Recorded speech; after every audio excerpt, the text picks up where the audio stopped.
بسم اللہ الرحمن الرحیم۔ السلام علیکم ناظرین۔ بادشاہ نے گدھوں کو قطار میں چلتے دیکھا تو کمار سے پوچھا، تم انہیں کس طرح سیدھا رکھتے ہو؟ کمار نے جواب دیا کہ جو بھی گدھا لائن توڑتا ہے میں اسے سزا دیتا ہوں، بس اس خوف سے یہ سب سیدھا چلتے ہیں۔ بادشاہ نے کہا، کیا تم ملک میں امن قائم کر سکتے ہو؟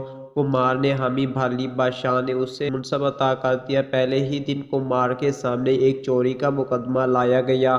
کمار نے فیصلہ سنایا کہ چور کے ہاتھ کاٹ دو۔ جلاد نے وزیر کی طرف دیکھا اور کمار کے کان میں بولا کہ جناب، یہ وزیر صاحب کا خاص آدمی ہے۔